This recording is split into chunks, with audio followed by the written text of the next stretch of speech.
My dear students, welcome to chemistry class. Today I am going to explain the properties of colloids. You know, colloid is a heterogeneous mixture.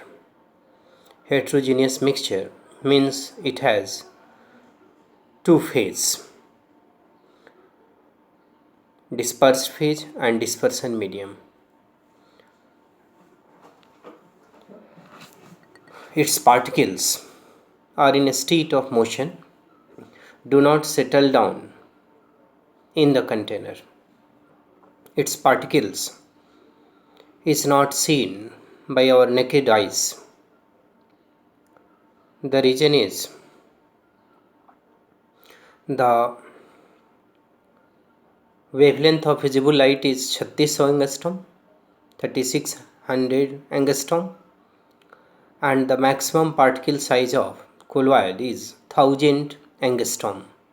So there is big difference, and therefore its particles cannot be illuminated by naked eyes.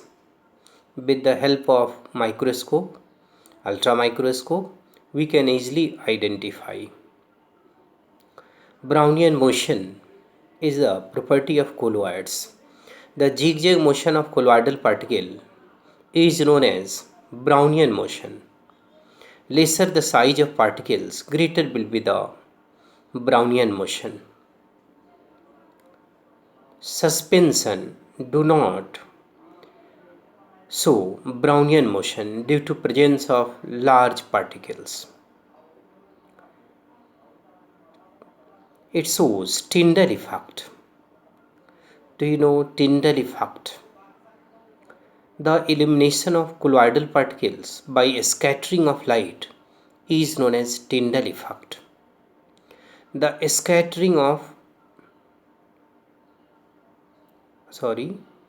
illumination of colloidal particles by scattering of light is known as Tyndall effect.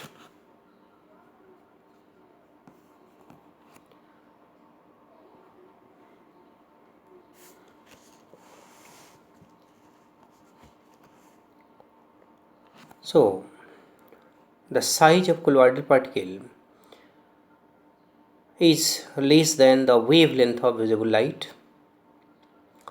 What are the conditions of Tyndall effect? The diameter of dispersed phase particles is not much smaller than the wavelength of light used, and the refractive indices of dispersed phase and the dispersion medium differs appreciably, means largely.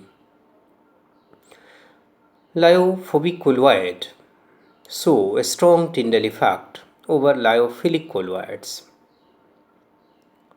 It finds several applications to distinguish true solution from colloidal solution.